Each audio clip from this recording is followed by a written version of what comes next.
अब हम अपना पार्ट 6 स्टार्ट कर रहे हैं रेशियोज चैप्टर का। तो हमने अभी तक 4 रेशियोज पढ़े। 4 रेशियोज मैंने बताए थे, 4 टाइप्स होते हैं, उसमें से 3 रेशियोज हम पढ़ चुके हैं। ये हम अपना करने जा रहे हैं लास्ट रेशियो, वो है प्रॉफिटेबिलिटी रेशियो। तो इसको हम पहले बात ये कर लेते हैं कि प्रॉफिटेबिलिटी रेशियो को हम कैलकुलेट किस टर्म में करते हैं। इसे हम परसेंटेज की टर्म्स में निकालते हैं। ये चीज़ें आई होप नोट कर रही होगी, तो क्योंकि ये चीज़ें इंपॉर्टेंट है। क्योंकि अगर किसी चीज़ का आंसर परसेंटेज में आना चाहिए और तो टाइम्स में दे रही है ना, तो वो गलत हो जाएगा आंसर। तो ये फोकस करियो। तो प्रॉफिटेबिलिटी रेशियो हम परसेंटेज में निकालते हैं। तो बेसिकली 4 टाइप्स के हमारे पास क्या 5 टाइप्स के क्या होते हैं हमारे पास प्रॉफिटेबिलिटी रेशियो होते हैं 5 टाइप्स के। पहला होता है ग्रॉस प्रॉफिट रेशियो, ठीक है, जीपी रेशियो जिसे हम कहते हैं। फिर होता है ऑपरेटिंग प्रॉफिट रेशियो। फिर आता है ऑपरेटिंग कॉस्ट रेशियो जिसे हम ऑपरेटिंग रेशियो भी कहते हैं। एक ऑपरेटिंग प्रॉफिट रेशियो और एक ऑपरेटिंग कॉस्ट रेशियो। तो प्रॉफिट वाले का कोई दूसरा नाम नहीं होता, कॉस्ट वाले का दूसरा नाम होता है ऑपरेटिंग रेशियो जिसे हम कह सकते हैं। फिर आता है नेट प्रॉफिट रेशियो, ठीक है। And then the last one comes is ROI, return on investment. ठीक है जी, 5 टाइप्स के रेशियोज हो गए। कौन से? GP ratio, operating profit ratio, operating cost ratio जिसे हम ऑपरेटिंग रेशियो भी कहते हैं, नेट प्रॉफिट रेशियो और ROI। करेक्ट। अब हम इसमें पहले ये पढ़ते हैं कि प्रॉफिटेबिलिटी रेशियो होता क्या है और ये यूज़ किस लिए होता है। तो ये देख, profitability ratios assesses a company's ability to earn profits from its sales and operations।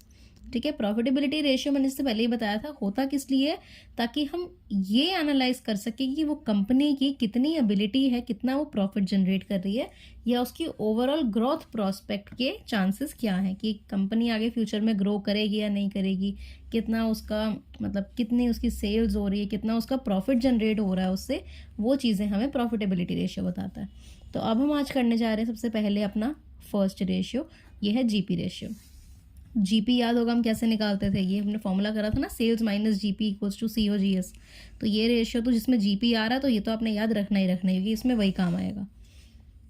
अब इसका फॉर्मूला पढ़ते हैं। ग्रॉस प्रॉफिट रेशियो का फॉर्मूला क्या होता है? पहले तो ग्रॉस प्रॉफिट रेशियो है तो ग्रॉस प्रॉफिट को हमने कहाँ डाल दिया? ऊपर। ग्रॉस प्रॉफिट ऊपर। और ग्रॉस प्रॉफिट मतलब हमें प्रॉफिट कब होता है? जब हम कोई चीज़ बेचते हैं तभी तो प्रॉफिट होगा ना। अब मैंने 100 रुपये की कोई चीज़ ली, मैंने तेरे को 150 रुपये में बेची, तो मेरे को 50 रुपये का प्रॉफिट हुआ। बेच के ही तो प्रॉफिट होता है। तो बेच के प्रॉफिट होता है तो अपॉन में हमने क्या डाल दिया? सेल्स को। सेल्स का दूसरा नाम क्या होता है? Revenue from operation. मैंने क्या बताया था कि सेल्स हमने इसमें 12th क्लास में अपनी नहीं लिखते, इसकी जगह हम क्या वर्ड लिखते हैं? Revenue from operations. तो सेल्स जो ग्रॉस प्रॉफिट है वो अपॉन में रेवेन्यू फ्रॉम ऑपरेशंस इनटू में 100। इनटू में 100 क्यों करना है? क्योंकि हम इसको परसेंटेज में आंसर चाहिए हमें, इस करके मल्टीप्लाई बाय 100 करना है। तो ग्रॉस प्रॉफिट रेशियो का फॉर्मूला क्या हो गया? Gross profit upon revenue from operations into 100। अब ग्रॉस प्रॉफिट कैसे निकालते हैं ये मैं ऑलरेडी बता चुकी हूँ। जो हमें COGS अगर दिया होगा या GP ऑन सेल्स वगैरह दिया होता है, ऐसे करके हमने जो करते आ रहे हैं बस वो चीज़ें। और उसके बाद जो एक हमारा फॉर्मूला लगता है sales minus GP equals to COGS। ये वाला याद करा था ना हमने फॉर्मूला, तो उसी फॉर्मूले से हम GP निकाल लेंगे इजीली। और सेल्स आपको पता ही है कैसे निकलनी है, cash cell plus credit sale करके हमारी टोटल सेल निकल जाती है। तो ये मैं दोबारा नहीं लिखवा रही क्योंकि ये स्टार्टिंग वाला ही पार्ट है, जो हम स्टार्टिंग से करते आ रहे हैं वही करना है हमें। अब क्या करते हैं, अब मैं तो क्वेश्चन दिखाती हूँ तो क्वेश्चन सॉल्व करते हैं इनके। अब मैं ये क्वेश्चन फर्स्ट दिखा रही हूँ तुझे कि क्वेश्चन फर्स्ट हमारा क्या है। From the following information calculate the gross profit ratio. हमें जीपी रेशियो कैलकुलेट करना है और हमें गिवन इन्फॉर्मेशन क्या है? रेवेन्यू फ्रॉम ऑपरेशन मतलब सेल्स कितनी है? 2 लाख और 8 लाख। अब तो गई कैश और क्रेडिट, मतलब कैश में 2 लाख है, क्रेडिट में क्रेडिट में 8 लाख है। तो हमें तो टोटल सेल्स चाहिए होती है ना, कैश और क्रेडिट अलग अलग तो नहीं लेते। तो 10 लाख क्या हो गई? यहाँ पे मैंने लिख दिया प्लस करके, तो 10 लाख हमारी क्या हो गई? ये सेल्स हो गई। उसके बाद परचेज क्या है? हमने परचेज कितना करा है? कैश प्लस क्रेडिट में हमने 4 लाख करा टोटल मिला के, ठीक है। फिर कैरेज इनवर्ड्स। कैरेज इनवर्ड्स क्या होता है? डायरेक्ट या इनडायरेक्ट एक्सपेंस? ये होता है carriage inwards direct expense. Salaries 42,000। तो सैलरीज क्या होता है हमारा? ये हमारा होता है इनडायरेक्ट एक्सपेंस। अगर देखो डायरेक्ट एक्सपेंस और इनडायरेक्ट एक्सपेंस नहीं पता तो मैं यही रिकमेंड करूँगी कि वीडियो भी पॉज करके यूट्यूब पे एक वीडियो चला कि डायरेक्ट और इनडायरेक्ट एक्सपेंस क्या होते हैं, तो उसमें देखो समझ आ जाएगा। उसके बाद ये वाली आगे करियो क्योंकि ये 11th का कॉन्सेप्ट है और आई होप कि डायरेक्ट और इनडायरेक्ट एक्सपेंस तो पता ही होंगे, क्योंकि अगर मैं उसमें जाऊँगी डीप घुसूँगी तो उसमें थोड़ा ना और टाइम लग सकता है, तो मैं और खींचना नहीं चाहती। तो अगर नहीं पता तो देख ले, अदरवाइज़ तो इजीली हो ही जाएगा। वैसे इसमें कुछ हार्ड एंड टफ है नहीं। तो डायरेक्ट वही होते हैं जो आपके डायरेक्ट इम्पैक्ट करते हैं, मतलब डे टू डे रोज़मर्रा के खर्चे, और इनडायरेक्ट होते हैं जो कि रोज़मर्रा के नहीं होते। ये होता है। कैरेज इन वर्ड्स आपका डायरेक्ट है, सैलरीज आपका इनडायरेक्ट है। अब इन्होंने बोला डिक्रीज इन इन्वेंट्री, मतलब इन्वेंट्री में डिक्रीज हो गया इतने से। ये हम अभी एनालाइज करते हैं क्या है, मैं सिर्फ बता रही हूँ। रिटर्न आउटवर्ड्स, तो रिटर्न आउटवर्ड्स मतलब रिटर्न करा आउटवर्ड, आउटवर्ड मतलब बाहर को रिटर्न कर दिया। अब एक चीज़ बता, कोई चीज़ तू खरीदेगी तभी तो तू रिटर्न करेगी ना आउटवर्ड्स। जब तूने कोई चीज़ खरीदी तभी तो तू आउटवर्ड बाहर रिटर्न करेगी ना। तो ये परचेज रिटर्न है। रिटर्न आउटवर्ड्स का नाम है परचेज। रिटर्न आउटवर्ड्स का नाम क्या होता है, परचेज रिटर्न। फिर आता है वेजेस। वेजेस हमारा क्या होता है, डायरेक्ट एक्सपेंस। अब तू कहेगी mean salaries indirect, wages direct कैसे? तो वेजेस बेसिकली आप क्या होते हैं, आपको डे टू डे देने पड़ते हैं ना, वेजेस तो दिन के होते हैं। तो ये आपका क्या हो गया, डायरेक्ट एक्सपेंस हो गया। अब हमने इतने ही एनालाइज कर ली चीज़ें। अब मैं देखो क्या करती हूँ, इसको सॉल्व करते हैं। इसमें हमें क्या करना है, जीपी रेशो कैलकुलेट करना है। तो पहले तो जीपी रेशो का फॉर्मूला लिख ले, जीपी अपॉन RFO इंटू 100। ठीक है, तो मुझे एक चीज़ बता, रिवेन्यू फ्रॉम ऑपरेशन कितना आ गया अपना, 10 लाख आ गया। अब एक चीज़ बता मुझे, RFO क्या होती है, सेल्स, यही होती है ना। और RFO क्या होती है, सेल्स। तो मेरे को सेल्स तो डायरेक्ट मिल गई ना। कितनी आ गई मेरी सेल्स, 10 लाख आ गई। करेक्ट है ना, यहाँ पे 100, मैं बस फॉर्मूला कंप्लीट कर रही हूँ। अब मुझे क्या चाहिए, सिर्फ एक ग्रॉस प्रॉफिट मिल जाए तो मेरी क्या हो जाएगी, पूरा क्वेश्चन सॉल्व हो जाएगा। अब मुझे सारा क्वेश्चन घुमाना है जीपी निकालने के लिए। अब जीपी कैसे निकालूंगी तो देखो वो भी दिखाते हैं। परचेज, मेरे टोटल परचेज कितने हैं, 4 लाख। ठीक है, 4 लाख है ना प्लस करके, तो परचेज टोटल कितना है, 4 लाख है मेरा। उसके बाद कैरेज इनवर्ड्स, कैरेज इनवर्ड्स क्या होता है मेरा, क्या बताया था अभी, ये होता है डायरेक्ट एक्सपेंस। सैलरीज होता है इनडायरेक्ट एक्सपेंस। ठीक है, डिक्रीज इन इन्वेंट्री। अब ये देखो एक पोर्शन दिखाती हूँ क्या है। अब एक चीज़ बता, अगर मैं ले लूँ एक्स, मेरी क्या है, ओपनिंग इन्वेंट्री, क्योंकि मुझे ओपनिंग तो गिवन नहीं है, तो एक्स मैंने क्या ले ली, अपनी ओपनिंग इन्वेंट्री ले ली। ठीक है, एक्स मैंने क्या ले ली, ओपनिंग इन्वेंट्री। फिर इन्होंने कहा कि इन्वेंट्री डिक्रीज हो गई है इतने से, इन्वेंट्री डिक्रीज हो गई है इतने से। मतलब अगर एक्स थी मेरे पास पहले इन्वेंट्री, उसमें से अगर डिक्रीज होगी मतलब माइनस, उसमें से अगर इतनी माइनस कर दोगे तो मेरी क्या आ जाएगी, क्लोजिंग इन्वेंट्री। ठीक है, नाम ऐसे नहीं दिया होता कि ये क्लोजिंग इन्वेंट्री है, ऐसे निकलेगी वैसे निकलेगी, ऐसा तो मैं कुछ गिवन नहीं होता। बस ये होता है कि थोड़ा सा तुम्हें हिंट मिल जाती है जैसे ये चीज़ें लिखी हैं। तो डिक्रीज इन इन्वेंट्री का मतलब क्या होता है, जैसे एक्स हमने, क्योंकि ओपनिंग इन्वेंट्री नहीं गिवन थी, अगर गिवन होती तो हम वो लिखते हैं अमाउंट। तो एक्स हमने क्या एज्यूम कर लिया, हमारी ओपनिंग इन्वेंट्री थी। उसके बाद इन्होंने बोला कि इन्वेंट्री तो से डिक्रीज हो गई है, मतलब एंड में जो क्लोजिंग में इन्वेंट्री है वो कितनी है, इतने में से इस अमाउंट को माइनस करके क्या करेंगे, हमारी क्लोजिंग इन्वेंट्री आ जाएगी। करेक्ट। फिर आता है रिटर्न आउटवर्ड्स। रिटर्न आउटवर्ड्स का मतलब बताया है मैंने, ये होता है परचेज रिटर्न। वेजेस हमारे क्या होते हैं, डायरेक्ट एक्सपेंस। तो मैंने इसको बाइफर्केशन कर ली हर एक चीज़ को लिख के कि मेरा क्या क्या है, ताकि मेरे लिए जीपी निकालना ईजी हो। तो जीपी निकालना तो चल ठीक है। अब मेरे को एक चीज़ बता, सबसे पहले हम क्या करते हैं, हमारे पास एक हमें फॉर्मूला पता है, सेल्स प्लस सॉरी ये नहीं होता, sales minus GP equals to COGS, यही होता है। इसमें हमें क्या निकालना है, ये तो हमारा फॉर्मूला है ना जीपी का मेन। तो अब हमें क्या निकालना है, जीपी निकालना है। तो चल फॉर्मूले को थोड़ा टिल्ट करते हैं, sales minus COGS equals to GP, ये आ गया। डन, कुछ नहीं करा मैंने। अब सेल्स की वैल्यू मेरे को मिल गई थी, 10 लाख है। COGS की मेरे पे वैल्यू नहीं है और मुझे जीपी निकालना है। डन, ये तो मेरा अब बन गया फॉर्मूला। अब मैंने क्या सोचा, मैंने सोचा ये चीज़ कि क्यों ना मैं COGS निकाल लूँ, कि COGS का मुझे फॉर्मूला पता है, याद है ना हमने पहले करा था। तो मैंने कहा COGS मैं निकाल लूँ, फिर COGS को यहाँ पुट करके जीपी आ जाएगा इजीली। तो मैंने कहा मैं ऐसे ही अपना दिमाग चलाऊंगी कि मेरे को COGS निकालना है। तो COGS का फॉर्मूला सबसे पहले याद करते हैं, क्या होता था, ओपनिंग इन्वेंट्री। ठीक है, ओपनिंग इन्वेंट्री कितनी थी, X। ठीक है, फिर प्लस में क्या करते थे हम, परचेजेस। प्लस में क्या करते थे हम, परचेजेस। तो कितनी है मेरी परचेज, 4 लाख। 4 लाख मेरी क्या है, परचेज है। उसमें से मुझे एक चीज़ बता, परचेज रिटर्न कितना है। परचेज रिटर्न कोई गिवन है गिवन। अब इतनी तूने परचेज करी, उसमें से अगर तूने इतना सा रिटर्न कर दिया, कुछ रिटर्न कर दिया, तो उसे तो माइनस करते थे ना फॉर्मूले में।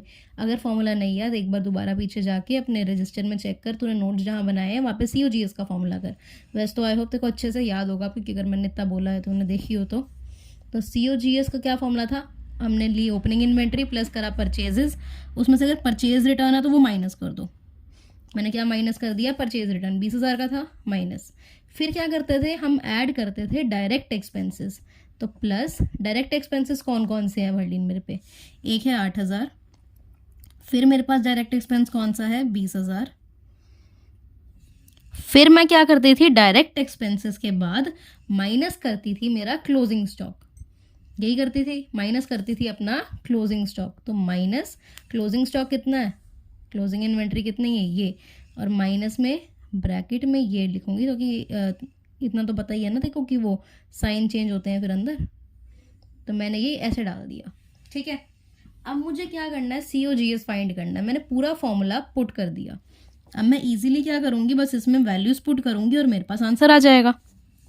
तो ये देख x प्लस, ये मैं अपने हिसाब से कैलकुलेशन कर रही हूँ थोड़ी, ठीक है। अगर तूने खुद भी करनी है तो कर ले, वीडियो पॉज करके अपनी कैलकुलेशन कर, नॉर्मल आंसर आ जाएगा तेरा।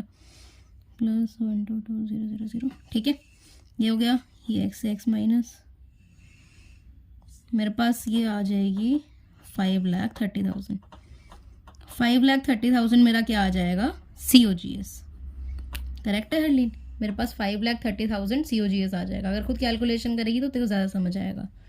तो COGS मेरा आ गया 5,30,000। अब मैं पुट कर दूँ यहाँ पे, 10 लाख में से 5,30,000 अगर मैं माइनस करती हूँ तो मेरा आ जाएगा GP। तो मेरा GP कितना आ गया, अब करेक्ट 4,70,000 आ गया मेरा GP। यहाँ पे बस पुट कर दो 4,70,000। अब कितने ज़ीरो हैं, 4 0 से 4 0 गए, 100, 2 0 से 2 0 गए, कितना आ गया जी, 47%। परसेंट लगाना है, ठीक है ना, 47%। डन। आई होप मैंने बड़ा अच्छे से ये वाला क्वेश्चन समझाया, क्योंकि मैंने जहाँ समझा था उसने मुझे कंफ्यूज कर दिया था। तो मैंने कोशिश करी कि तेरे को ईजिली अच्छे से समझा पाऊँ। तो ये वाला तो बहुत ईजी है, बस हमें GP का फॉर्मूला याद रखना है, ये मेन। फिर जो निकालना है उसे हमने निकाल लेना है, हमें फॉर्मूलेज याद होने चाहिए बस। तो ये हमारा हो गया फर्स्ट क्वेश्चन। अब हम मूव करेंगे अपने सेकेंड क्वेश्चन पे। ये मेरे पास सेकेंड क्वेश्चन है। अ trade carries an average inventory of 1 lakh. एक ट्रेड में एवरेज इन्वेंट्री दी पड़ी है। एवरेज इन्वेंट्री कितनी है, 1 लाख की, वो मैंने लिख ली। His inventory turnover ratio is 8 times. मतलब मुझे सीधा क्या दे दिया, इन्वेंट्री टर्नओवर रेशियो का आंसर दे दिया। इन्वेंट्री टर्नओवर रेशियो कितना है, 8 टाइम्स है। He sells good at a profit, ये प्रॉफिट है, पीरियड नहीं है। He sells goods at a profit of 25% of cost. मतलब इन्होंने मुझे GP दे दिया है 25% ऑफ कॉस्ट, ठीक है। ऑन या ऑफ लिख ले, जो मर्जी लिख ले, 25% ऑन कॉस्ट, मैंने ये भी लिख लिया। फिर कहते हैं GP रेशियो कैलकुलेट करो। मेरे पास और कुछ तो इन्फॉर्मेशन नहीं है, जो इन्फॉर्मेशन है उसे मैंने हर एक चीज़ तोड़ के सामने अपने लिख ली है। अब हमें क्या करना है, GP रेशियो कैलकुलेट करना है। तो मैं GP रेशियो का फॉर्मूला दोबारा नहीं लिख रही, क्योंकि यहीं पे लिखा हुआ है ग्रॉस प्रॉफिट अपॉन में सेल्स इनटू 100। अब क्या करते हैं, जो मैंने सिखाया था तोड़ना। एवरेज इन्वेंट्री को तोड़ सकती है, नहीं तोड़ सकती, छोड़। ITR को तोड़ सकती है, बिल्कुल, क्योंकि देखो ITR का फॉर्मूला पता है। इन्वेंट्री टर्नओवर रेशियो का फॉर्मूला क्या होता है, ITR equals to COGS upon में एवरेज इन्वेंट्री। याद है ना, inventory turnover ratio equals to COGS upon में एवरेज इन्वेंट्री। तो इससे आंसर निकाल ले। ITR कितना दिया हुआ है, 8। COGS कितना दिया है, नहीं दिया, एग्जैक्ट लिख लिया। एवरेज इन्वेंट्री कितनी दी हुई है, 1 लाख। तो इससे देखो तेरे COGS का आंसर मिल गया। COGS का आंसर क्या आ गया जी, 8 लाख। ठीक है, समझ आया मैंने कैसे करा। COGS का फॉर्मूला कितना, COGS तेरे पास कितना आ गया, 8 लाख। बस तूने क्या करना है, हर एक पॉइंट को लिख के उसे तोड़ने की कोशिश करनी कि क्या ये टूट रहा है, क्या इसका और कुछ बाइफर्केशन हो सकती है। तो मैंने करी, तो मेरा क्या निकल गया, इसका आंसर 8 लाख। अब GP क्या है, ग्रॉस प्रॉफिट। अब ग्रॉस प्रॉफिट मुझे कितना दिया था, 25% ऑन कॉस्ट। अब तू कहेगी कि 25% ऑन सेल्स हम निकाल सकते थे, कॉस्ट नहीं निकाल सकते। बट मैंने क्या बताया था कि कॉस्ट अगर हमें गिवन हो, जैसे हमने यहाँ पे ऑलरेडी इससे जस्ट ऊपर वाले स्टेप में COGS निकाल लिया, कॉस्ट निकाल लिया, तो हम इसे कॉस्ट पे भी कैलकुलेट कर सकते हैं, but most of the question में सेल्स गिवन होता है, इस करके हमें कॉस्ट को सेल्स में कन्वर्ट करना पड़ता है और फिर सेल्स की वैल्यू लगानी पड़ती है यहाँ पे। अदरवाइज अगर हमें कॉस्ट सीधा सीधा गिवन है कि कॉस्ट ऑफ गुड सोल्ड कितना है, तो हम सीधा वो अप्लाई करके भी निकाल सकते हैं। तो अगर मैं जीपी देखूँ तो मेरा कितना निकलेगा, 25% ऑन कॉस्ट। अब मेरे को कॉस्ट यहाँ पे डायरेक्ट गिवन है, अगर ना गिवन होती तो मैं इसके डिनोमिनेटर में ये 1/, कितना बनता, ये 1/4 बनता, डिनोमिनेटर में ऐड करती 1/5 बनाती, इनटू में सेल्स लिखती, फिर सेल्स का जो अमाउंट होता उससे मल्टीप्लाई करती। ठीक है, अब जीपी मेरे को कितना दिया है, 25% ऑन कॉस्ट। कॉस्ट कितनी थी, 8 लाख। ठीक है, मैंने क्या करा, बस इसका आंसर निकालना है। कितना है, 25 इंटू में ये मल्टीप्लाई करूँगी तो ये मेरा आ जाता है 2 लाख। ठीक है, जीपी मेरा कितना आ जाता है, फिर 2 लाख आ जाता है। करेक्ट है, ये तो आपको अब समझ आ गई चीज़। तो मैंने अपना क्या देख लिया, COGS मेरा निकल गया, मैंने जीपी भी निकाल लिया। मेरा कितना था, जीपी 2 लाख आ गया था। अब जीपी मेरा 2 लाख आ गया। अब मैंने कहा ठीक है, मेरे पास फॉर्मूला क्या था, तो मैं यहाँ पे एक बार देखो हल्का सा साइड में ना यहीं पे फॉर्मूला लिख लेंगे। फॉर्मूला मेरा कितना था जीपी का, मैं पूरा फॉर्मूला नहीं लिख रही, सिर्फ वैल्यूज पुट कर रही हूँ। तो ऊपर कितना आता, क्या आता था, ग्रॉस प्रॉफिट। ग्रॉस प्रॉफिट मेरा कितना आ गया, 2 लाख आ गया। अपॉन में क्या आता था मेरा, रेवेन्यू फ्रॉम ऑपरेशन, सेल्स। तो अभी तक मेरे पास सेल्स नहीं आई है, और इनटू में 100 करते थे। करेक्ट, अब मेरे को क्या निकालना रह गया, सिर्फ सेल्स, कि मेरी सेल्स कितनी है। अब मुझे बता, जीपी आ गया, COGS भी निकाल लिया, सेल्स तो ईजी है ना निकालनी। अब कैसे निकालते थे, sales minus GP equals to COGS, यही करते थे। सेल्स कितनी है नहीं पता, निकालनी है, माइनस में GP 2 lakh equals to COGS। COGS कितना है, 8 लाख। ठीक है, तो आपकी सेल्स कितनी आ गई, 8 लाख प्लस 2 लाख, 10 लाख। करेक्ट है, सेल्स कितनी आ गई, 10 लाख आ गई। बस फॉर्मूले याद रख, ये इजी वाले, ये तो बहुत इजी वाले फॉर्मूले थे, ये वाले याद रखने। 5 से 5 0 कट, यहाँ से ये कट, कितना आ गया जीपी, बताइए जी, जीपी कितना आ गया, जीपी आ गया, जीपी रेशियो 20%। करेक्ट, जीपी कितना आ गया, 20%। मेरे ख्याल से तो अभी इजी लग रहे हैं, क्योंकि हमें बस फॉर्मूलेस का स्टेप बाय स्टेप ध्यान रखना है, बस तोड़ना आना चाहिए कि जो जो इन्फॉर्मेशन लिखी है उसे तोड़ते जाओ, उसके बाद फॉर्मूला एक एक स्टेप करके लगाते जाओ। ठीक है, ये हमारा सेकंड क्वेश्चन कंप्लीट हो गया। अब हम थर्ड क्वेश्चन पे चलते हैं। अब हमारे पास ये थर्ड क्वेश्चन है। थर्ड क्वेश्चन में क्या है, from the following information is available for the year this, calculate the gross profit ratio. ठीक है, जीपी रेशियो निकालना है। कैश सेल्स दी हुई है 25,000। ठीक है, परचेज कैश और क्रेडिट, मतलब परचेज दिया पड़ा है हमें कैश भी और क्रेडिट भी, तो मतलब प्लस कर दो, टोटल परचेज निकल आएगा। कैरेज इनवर्ड्स 2,000 का है। कैरेज इनवर्ड्स क्या होता है, डायरेक्ट एक्सपेंस। सैलरीज क्या है हमारी, मैं यहाँ पे लिख देती हूँ, ये कैरेज इनवर्ड्स क्या होता है, डायरेक्ट एक्सपेंस। सैलरीज क्या होती है, इनडायरेक्ट एक्सपेंस। अब डिक्रीज इन इन्वेंट्री, ठीक है, क्या सिखाया था, डिक्रीज इन इन्वेंट्री अगर आ गया कहीं पे तो हम लिखते थे, अगर ओपनिंग इन्वेंट्री हमें लिखना है x है, तो डिक्रीज इन इन्वेंट्री हम कैसे लिखते थे, x माइनस जो भी अमाउंट है, x माइनस 10,000 क्या हो जाएगी, क्लोजिंग इन्वेंट्री। करेक्ट, फिर रिटर्न आउटवर्ड्स। रिटर्न आउटवर्ड्स क्या होता है, किसी को आउटवर्ड रिटर्न कर रहे हैं, बाहर दे रहे हैं, रिटर्न कर रहे हैं, मतलब परचेज रिटर्न। वेजेस क्या होती है, हमारी डायरेक्ट एक्सपेंस होती है। Ratio of cash sales and credit sales, इसी पॉइंट के लिए मैंने ये क्वेश्चन चूज लिया था कि ये करवाना है कि रेशियो ऑफ कैश सेल्स और क्रेडिट सेल्स क्या है, 1:3। ठीक है, कैश सेल्स और क्रेडिट सेल्स का मेरे को रेशियो में गिवन है। ठीक है, मुझे क्या गिवन है, रेशियो गिवन है 1:3। तो ठीक है, अब हम एक क्वेश्चन ये सॉल्व करके से दिखाती हूँ, देखो कि करते कैसे हैं। अब पहले तो मुझे बता, कैश सेल्स को गिवन है, पहले हम एक एक पॉइंट से स्टार्ट करते हैं। कैश सेल्स यहाँ पे 25,000 है, और तेरे को यहाँ पे रेशियो दिया हुआ है कैश और क्रेडिट सेल का, तो रेशियो दिया हुआ तो इसे ये 1/4 और 3/4 ही होगा ना, 1 + 3 कितना होता है 4, तो 1/4 और 3/4 होगा। कैश सेल 1/4 है, क्रेडिट सेल 3/4 है। किसकी 1/4 और 3/4 होगी, टोटल सेल्स की होगी ना। टोटल सेल्स की 1/4 क्या है, कैश सेल्स। यहाँ पे मैं लिख देती हूँ, टोटल सेल की, खुद समझे एक बार, टोटल सेल की 1/4 क्या होती है आपकी, कैश सेल्स। यही गिवन है ना, और साइमल्टेनियसली यही होगा। टोटल सेल की 3/4 क्या है आपकी क्रेडिट सेल है, ठीक है, क्रेडिट सेल है, इसका यही मतलब होता है। अब मैंने ये कैश सेल्स यहाँ पे क्यों लिखा, क्योंकि मुझे कैश सेल का अमाउंट गिवन है, ना गिवन होता तो क्रेडिट का गिवन होता, तो मैं यहाँ पे क्रेडिट सेल्स लिखती। यहाँ पे कैश का गिवन है तो मैंने यहाँ पे कैश लिखा। क्लियर? तो ये अपने आप बनाना है, जैसे सिखा रही हूँ ना, इस पेपर में आ गया तो तेरे लिए तो ईजी होगा। फिर टोटल सेल का 1/4 क्या है, कैश सेल है, तो टोटल सेल हमें निकालनी है, हमें नहीं पता, और 1/4 मतलब इसको कैश सेल के पास ऊपर भेज दो। कैश सेल कितनी है, 25,000 इंटू में 4, ऐसे ही होगा। कितना अमाउंट आ गया इसका, 1,00,000। 1,00,000 क्या निकल आई हरलीन, कितनी इजीली। बस ये कंसेप्ट, ये वाला पॉइंट ध्यान रखना है, ठीक है, ये पॉइंट इंपॉर्टेंट है बड़ा। तो टोटल सेल कितनी आ गई तेरी, 1,00,000 आ गई। टोटल सेल कितनी आ गई जी, 1,00,000 आ चुकी है तेरी। अब मैंने क्या देखा, यहाँ पे ये पॉइंट्स लिखे हैं। जीपी रेशो कैसे निकालते हैं, जीपी रेशो का फॉर्मूला क्या होता है, सॉरी, जीपी रेशो का फॉर्मूला जीपी अपॉन में, जीपी अपॉन में क्या होता है, जीपी अपॉन में सेल्स या फिर रेवेन्यू फ्रॉम ऑपरेशंस इनटू में 100, करेक्ट। तो इसमें तेरे को टोटल सेल तूने निकाल चुकी है अभी तक, कितनी है वो, 1,00,000 इंटू में 100। अब देखो क्या निकालना है, सिर्फ जीपी निकालना है, तो तेरा जीपी रेशियो निकल जाएगा। तो जीपी निकालने के लिए मैंने क्या देखा, sales minus GP equals to COGS.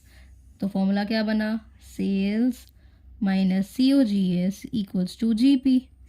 Sales given है, सेल्स कितनी गिवन है जी, हमने निकाल ली 1,00,000। सीओजीएस मुझे गिवन नहीं है, जिससे मेरा जीपी निकल आए, नहीं गिवन। तो मैंने क्या देखा, मैं कहा सीओजीएस निकाल लेती हूँ, जीपी आ जाएगा। तो सेम स्टेप करने जा रही हूँ। सीओजीएस के लिए मैंने क्या फॉर्मूला करा था, ओपनिंग इन्वेंट्री। तो ओपनिंग इन्वेंट्री, हाँ, इसका पॉइंट से तोड़ना था। एक्स मैंने क्या ले ली, अपनी ओपनिंग इन्वेंट्री। तो मेरी साइमल्टेनियसली एक्स माइनस 10,000 क्या बन गई, क्लोजिंग इन्वेंट्री। ये पहले वाले पॉइंट का ही स्टेप है। एक्स मेरी ओपनिंग इन्वेंट्री, एक्स माइनस 10,000 मेरी क्या है, क्लोजिंग इन्वेंट्री। एक्स मेरी ओपनिंग इन्वेंट्री है, तो फिर क्या करते थे, प्लस परचेजेस। परचेज मेरी टोटल कितनी आ गई यहाँ पे, 60,000 प्लस 15,000, 60,000 प्लस 15,000, देख 60,000 प्लस 15,000 मेरी कितनी हो गई थी, ये मेरी हो जाएगी 75,000। 75,000 होगी, 75,000 में से ये मेरी परचेज रिटर्न थी, परचेज रिटर्न थी ना ये। 75,000 में से मैंने परचेज रिटर्न माइनस करना है, तो तेरे लिए इजी कर देती हूँ। 75,000 परचेजेस माइनस में परचेज रिटर्न करते हैं, परचेज रिटर्न कितना है, 2,000। फिर मैं क्या करती थी, प्लस डायरेक्ट एक्सपेंसेस। तो डायरेक्ट एक्सपेंसेस कितने थे मेरे पास, 2,000 था, और एक और डायरेक्ट एक्सपेंस क्या है, ये है 5,000। ये मेरा डायरेक्ट एक्सपेंस हो गया। उसके बाद तो और कुछ नहीं है। उसके बाद है माइनस क्लोजिंग स्टॉक। तो माइनस क्लोजिंग इन्वेंट्री कितनी निकाली थी हमने, एक्स माइनस 10,000। ये पूरा पहले वाले क्वेश्चन जैसा ही है, बस ये वाला पॉइंट इंपॉर्टेंट था, ये कैसे निकाला था। तो ये आपका ये आ गया। अब जब इसको सॉल्व करोगे तो इसमें निकलेगा, मैं अपने हिसाब से सॉल्व कर रही हूँ, तू अपने वहाँ पे कैलकुलेटर पे करी हो या फिर अपने आप करेगी तो ज़्यादा बेटर है। प्लस 10,000 ऐसे करके एक्स से एक्स कट, तो COGS कितना आ गया तेरे सामने, 90,000। जब हमारे पास COGS 90,000 आ गया तो इसकी वैल्यू हम यहाँ पुट कर देते हैं। तो 1,00,000 में से 90,000 मैंने माइनस करे तो मेरी क्या आ गई, GP आ गई। तो 1,00,000 में से 90,000 जाएंगे तो कितना आएगा, 10,000। 10,000 क्या आ गया मेरा, ग्रॉस प्रॉफिट। अब 10,000 आ गया ग्रॉस प्रॉफिट, निकाल लिया मैंने कैसे। अब यहाँ पे GP की वैल्यू पुट कर दे बस, कितना आया ये, 10,000 मेरी GP की वैल्यू है। तो ये 0 से 0 कट, यहाँ से ये कट, तो 10% कितना आ गया यहाँ पे, GP रेशियो। 10% मेरा क्या निकल आया, GP रेशियो। पूरा पहले वाला जैसे क्वेश्चन था, बस इस वाले पॉइंट में था जो मेन था, वो हमने यहाँ पे सॉल्व कर लिया था। तो ये पॉइंट एक बार दोबारा देख लियो, वरना ये पूरा पहले वाले क्वेश्चन जैसा ही है। अब मेरे पास नेक्स्ट क्वेश्चन है, calculate gross profit ratio from the following data. Average inventory कितनी है, 1,60,000। इन्वेंट्री टर्नओवर रेशियो कितनी है, 8 टाइम्स। इन्वेंट्री टर्नओवर रेशियो कितनी है, 8 टाइम्स।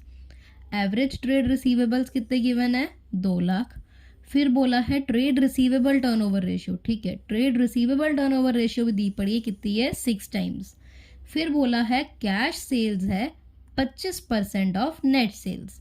मतलब टोटल सेल का 25% क्या है, कैश सेल्स है। अब ये सारी इन्फॉर्मेशन मैंने लिख ली। अब देखो एक चीज़ समझाती हूँ। कैश सेल इन्होंने क्या बोला है, 25% है नेट सेल की। तो तेरे पास इससे एक ऑटोमेटिकली एक और इन्फॉर्मेशन जनरेट होती है। अगर टोटल सेल का 25% कैश सेल है तो उसी टोटल परचेज का जो बचा हुआ परसेंट है 75% है, वो क्या हो जाएगी, आपकी क्रेडिट सेल्स। कैश सेल्स कितनी है, 25% ऑफ नेट सेल्स, तो आपकी क्रेडिट सेल्स भी आपको मिल जाएगी ऐसे।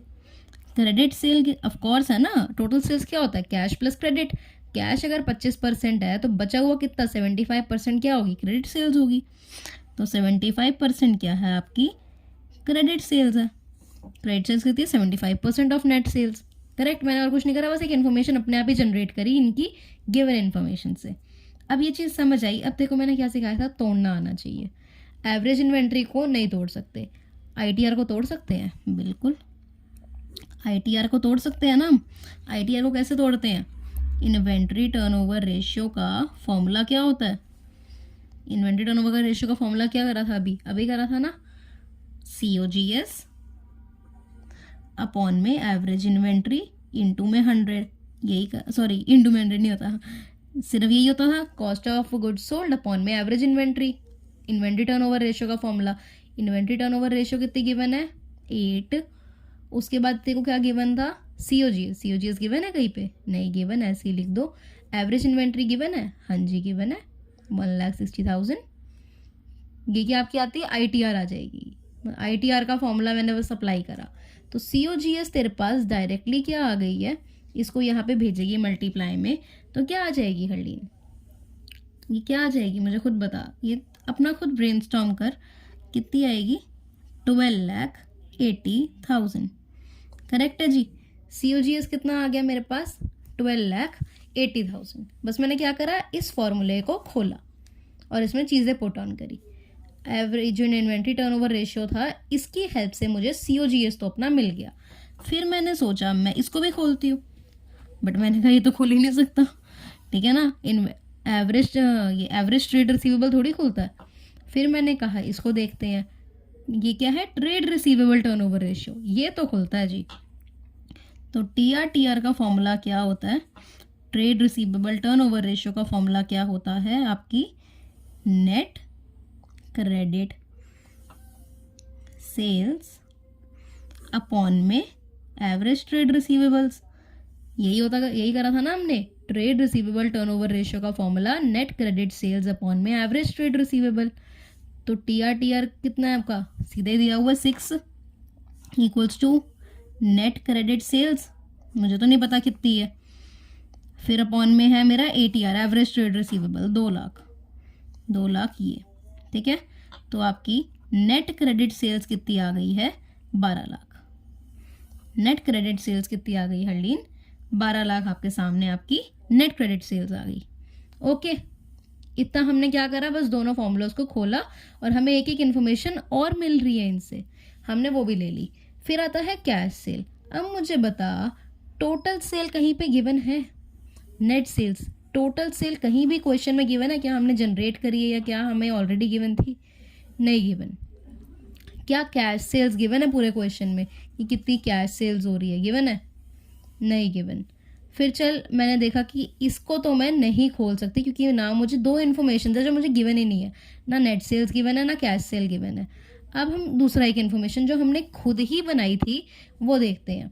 क्रेडिट सेल्स क्या है, 75% ऑफ नेट सेल्स है, तो क्या हमें क्रेडिट सेल्स गिवन है कहीं पे, बिल्कुल। हमने अभी अभी क्या निकाली, क्रेडिट सेल ही निकाली थी। नेट क्रेडिट सेल्स तो क्रेडिट सेल ही होती है ना, तो क्रेडिट सेल कितनी आई थी, 12 लाख, ठीक है। मेरे को पता लगा मेरे को क्रेडिट सेल्स तो गिवन है, क्या मेरे को नेट जो सेल्स टोटल सेल्स है वो गिवन है, नहीं गिवन।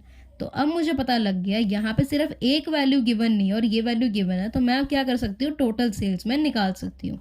इसमें मैं अप्लाई नहीं कर सकती थी इस फॉर्मूले को अप्लाई इसमें, क्यों, रीज़न क्या था, रीज़न बीइंग कि कैश सेल भी गिवन नहीं है, टोटल सेल भी गिवन नहीं है, तो क्या फॉर्मूले से निकालूंगी। इसमें क्या है, क्रेडिट सेल्स मैंने निकाल ली है, नेट सेल्स मेरे पास नहीं है, तो मैं नेट सेल्स निकाल सकती हूँ। तो क्रेडिट सेल्स कितनी है मेरी, 12 लाख। 12 लाख का equals to 75% of net sales. ठीक है, अब निकल आएगी 12 लाख। क्या करोगे, इसको अगर मैं कट करूँ तो ये आता है 3/4, यही आता है ना। तो इसको मैं वहाँ पे भेजूँ 4/3 इक्वल्स टू मेरी क्या आ जाएगी, नेट सेल्स। तो अगर मैं इसे कट करूँ 4 लाख, ये आ गई तेरी 16 लाख। 16 लाख क्या आ गई तेरी, नेट सेल्स। नेट सेल्स कितनी आ गई जी, 16 लाख। Correct, given. अब समझ आ गया इतना क्वेश्चन कि मैंने क्या करा। ठीक है, अब ये चीज़ अगर समझ आ गई है तो अब ये भी आएगा समझ। हमने बस क्या करना है, बस इन्फॉर्मेशन को खोलते जाना है, एक एक इन्फॉर्मेशन लिख के उसे थोड़ा ब्रेनस्टॉर्म करके खोलते जाना है। हमने ये भी कर लिया। अब मैं क्या आती हूँ, अब मैं आती हूँ अपने फॉर्मूले पे। मुझे क्या निकालना है, जीपी रेशियो निकालना है। तो मुझे क्या चाहिए, जीपी अपॉन में जो सेल्स है आपकी ये इनटू में 100। ठीक है, जीपी रेशियो निकालनी है, जीपी गिवन नहीं है, अपॉन में सेल्स तो मैंने निकाल ली। सेल्स कितनी है मेरी, नेट सेल्स 16 लाख। 16 लाख मैं निकाल चुकी हूँ और इनटू में 100। अब मुझे सिर्फ क्या निकालना है, मेरे पास जीपी आ जाए तो मेरा क्या निकल जाएगा, पूरा ये जीपी रेशियो निकल जाएगा। अब मेरे पास जीपी कैसे निकालूं, जीपी रेशियो का फॉर्मूला क्या होता है, सेल्स। अब मैं दोबारा वो नहीं लिख रही, ठीक है, सीधा लिख रही हूँ, sales minus COGS equals to GP. Sales minus COGS equals to GP. Sales given है 16 लाख, माइनस में COGS cost of goods sold. तो मेरा COGS कितना आएगा, मुझे ये बता, कितना है मेरा COGS, ऑलरेडी निकाला पड़ा है फर्स्ट स्टेप में ही, 12,80,000 ये आ गया इक्वल्स टू जीपी। तो अब मैं अपना जीपी आराम से निकाल सकती हूँ 16 लाख में से 12,80,000 को माइनस करके। कितना आ जाएगा, 3,20,000। 3,20,000 मेरा क्या आ गया, जीपी आ गया। तो 3,20,000 को यहाँ पे मैंने ये पुट कर दिया। अब मैंने क्या करना है, सिर्फ इसकी कटिंग करनी है। कटिंग करके यहाँ पे मेरी क्या आ जाएंगी, नॉर्मल वैल्यूज़ आ जाएंगी। इसे मैं कट करूँगी तो मेरे पास आ जाएगा आंसर 20%। क्या आ जाएगा, 20%। 20% मेरी क्या निकल गई, जीपी रेशियो निकल आई। तो यहाँ पे मैंने स्टेप्स क्या क्या करे, चलो इजीली अब करते हैं, थोड़ी लंबी सांस ले। दोबारा से एक बार बताती हूँ कि मैंने क्या क्या इसमें स्टेप करे। मेरे को ये एवरेज इन्वेंट्री गिवन थी, मैंने इसका कुछ नहीं करना, ना मैं इसे खोल सकती हूँ। इन्वेंट्री टर्नओवर रेशियो गिवन थी, रेशियो का फॉर्मूला आता था मुझे, मैंने फॉर्मूला लगाया, COGS निकल गया। एवरेज ट्रेड रिसीवेबल गिवन था, इसको मैं नहीं खोल सकती, नहीं खोला। फिर trade receivable turnover ratio given था, मैंने कहा रेशियो गिवन है, इसका फॉर्मूला मुझे पता है, तो मैंने फॉर्मूला लगाया, उससे मेरी क्या आ गई, नेट क्रेडिट सेल्स आ गया। एक और चीज़ आ गई, फिर आता है कैश सेल गिवन थी। कैश सेल है 25% ऑफ नेट सेल। अगर पूरी टोटल सेल का 25%, अगर देख ये मेरा हाथ है, इसका इतना परसेंट, सॉरी स्वीटी और मैं है, ठीक है, अब इतना मेरा जो पूरा हाथ है, इतना मैंने कहा स्वीटी को बिलोंग करता, तो इतना बचा वो किसको बिलोंग करता होगा, मेरे को। ये बहुत ही बेकार एग्जाम्पल था, बट फिर भी कि अगर कोई टोटल सेल है, टोटल सेल का 25% क्या है, कैश सेल्स, तो बचा हुआ 75% क्या होता है, क्रेडिट सेल्स। तो मैंने अपने आप ये इन्फॉर्मेशन ली। उसके बाद मैंने क्या देखा, इस वाले पॉइंट में ना कैश सेल गिवन थी ना नेट सेल गिवन थी, तो ये फॉर्मूला तो मैं अप्लाई नहीं कर सकती। फिर मैंने देखा क्रेडिट सेल और नेट सेल्स में इस वाले पॉइंट में क्रेडिट सेल तो मैंने निकाल ली है, बट नेट सेल्स नहीं गिवन, तो मैं नेट सेल्स तो निकाल सकती हूँ। हम एक ऐसी पॉलिनोमियल इक्वेशन में जिसमें हमें x और y दिया हो, दोनों दिए हो एक इक्वेशन में, तो हम उसका आंसर नहीं निकाल सकते। बट अगर हमें एक इक्वेशन में सिर्फ x दिया है और बाकी सारे अमाउंट्स दिए हैं, तो x की वैल्यू निकाल सकते हैं। बस यही मैंने करा कि क्रेडिट सेल गिवन थी, इसमें पुट करके नेट सेल्स निकाल ली। उसके बाद मैंने क्या करा, जीपी रेशियो का फॉर्मूला लगाया। पहले स्टार्टिंग में लिख सकती है तो, अगर कुछ गिवन है तो जीपी रेशियो का फॉर्मूला लगा के फॉर्मूला लगाया। मैंने यहाँ पे नेट सेल्स निकाली थी तो 16 लाख लिखा। उसके बाद मैंने देखा कि जीपी नहीं गिवन, बस बाकी सब गिवन है, तो जीपी का फॉर्मूला लगा के जीपी निकाल के उसको यहाँ पे पुट करके जीपी रेशियो मैंने निकाल ली। करेक्ट, इसमें इतना कुछ टफ नहीं है, बस एक एक पॉइंट को खोलते रहना है, ये हो जाएगा। फिर हमारे पास अभी तक हमने ये वाला पॉइंट तो कर लिया। हमारी क्या होगी, सबसे पहला रेशियो हमने कर लिया अच्छे से। अब वो क्या है, जीपी रेशियो। अब हम करने जा रहे हैं अपना अब हम अपना करने जा रहे हैं कौन सा रेशियो, सेकंड रेशियो जो था वो था मेरा एक करवाया था ना, ऑपरेटिंग कॉस्ट रेशियो। तो यहाँ पे हम करने जा रहे हैं अपना ऑपरेटिंग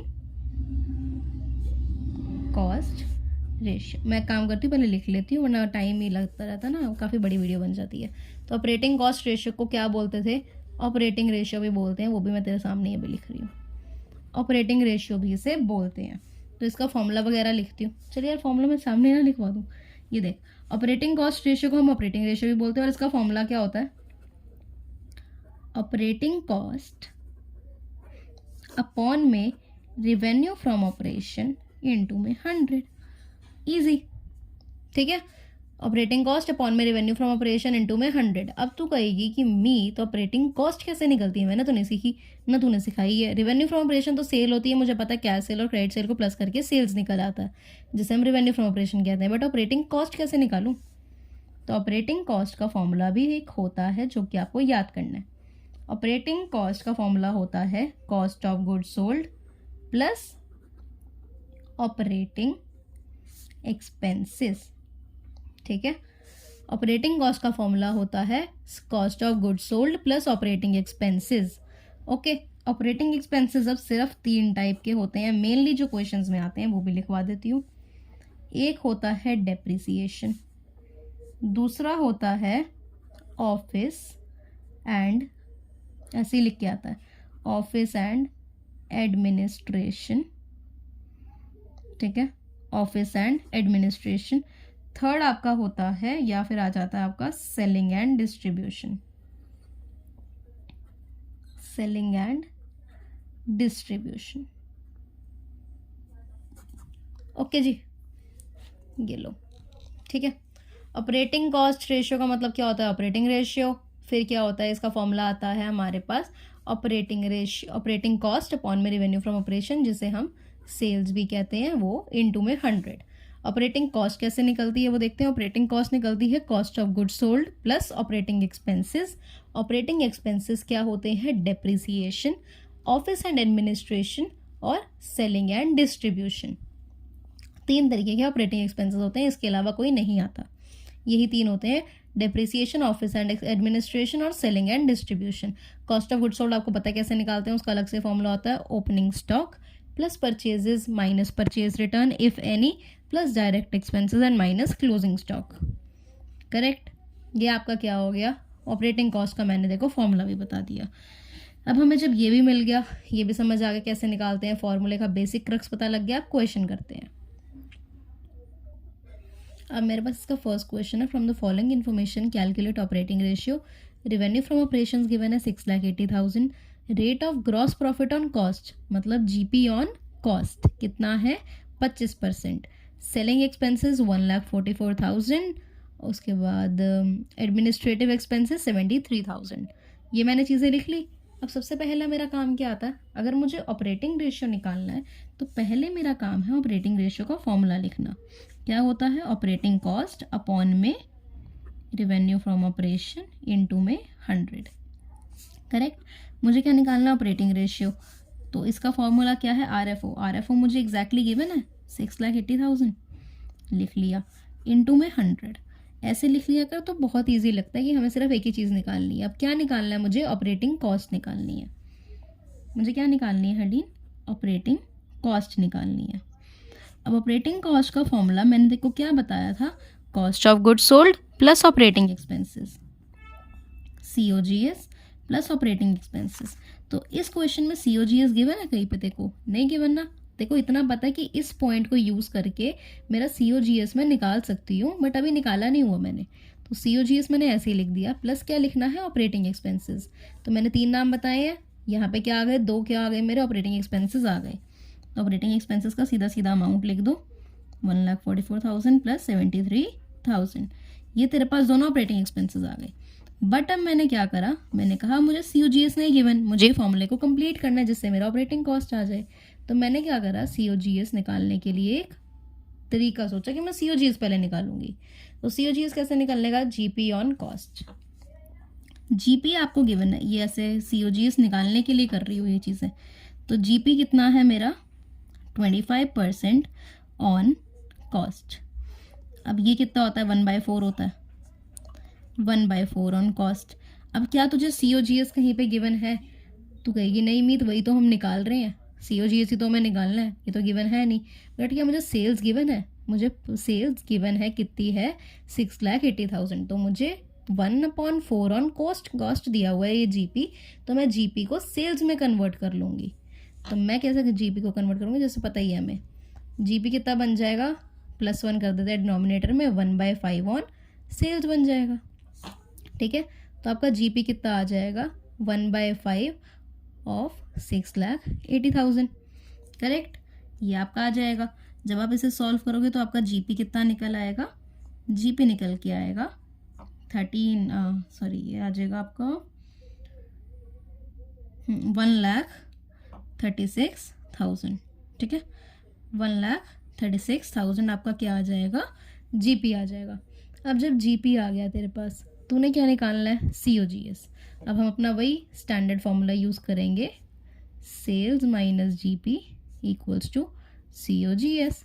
तो सेल्स कितनी आई थी आपकी 6,80,000 गिवन थी, माइनस में आपने GP निकाल लिया, कितना है GP 1,36,000 equals to COGS, equals to क्या है ये COGS।